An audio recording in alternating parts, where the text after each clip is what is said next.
શ્રી ભીમપોર સામુદાયિક સહકારી ખેતી મંડળી લિમિટેડની ખાસ સાધારણ સભા રવિવારે ભીમપોર હનુમાન મંદિર પાસે ચુસ્ત પોલીસ બંદોબસ્ત હેઠળ મળી હતી। આ સભામાં મોટી સંખ્યામાં ઉપસ્થિત સભ્યોએ ઝીંગા તળાવ દૂર કરીને સપાટ જમીન બનાવી ઇઝરાયલની જેમ ગ્રીન ઝોનમાં ખેતી કરવાની તૈયારી દર્શાવી હતી। ખેતી યોગ્ય જમીન સરકાર પાસેથી ખેડૂતોને આપવાની ખાતરી દીપક ઇજારદાર દ્વારા સભામાં ઉપસ્થિત સભ્યોને આપવામાં આવી। श्री भीमपुर सहकारी मंडलीना सर्वस्थ स्वैच्छिक सदस्य स्वतंत्र सेनानी धीरूभाई इजारदारना वारसदार तरीके दीपक धीरूभाई इजारदार आजनी खास साधारण सभामां हाजर रही भीमपुर गामना सभ्योने संबोधन कर्युं हतुं।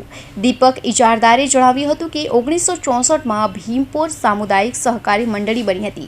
जमीन विहोना लोकोने खेती करवा माटे सरकार द्वारा 875 एकड़ खारपाटनी जमीन फाळवी हती। आ जमीन उपर दरियानुं पाणी अने खारपाटना लीधे खेती थई सकती नहोती।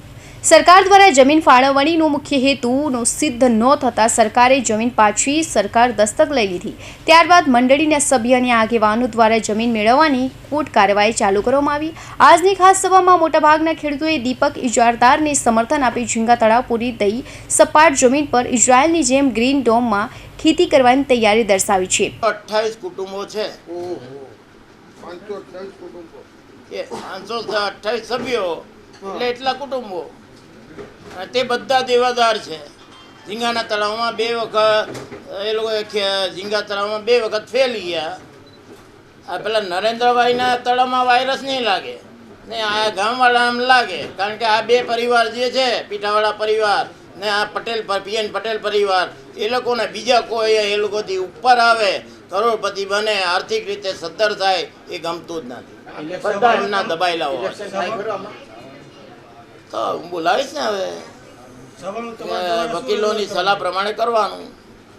ગામ લોકો મારી સાથે તમે જોયું ને તળાવ ઝીંગા કરવા માટે કેટલા લોકો ઊભા થયા, hardly 10।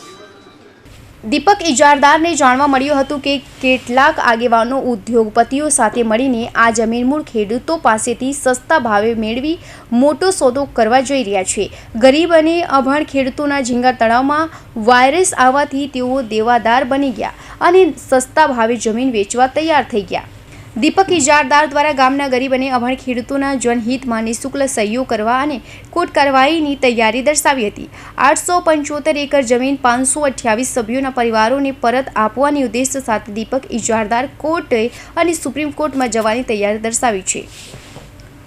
Bureau report, Hind TV news, Surat.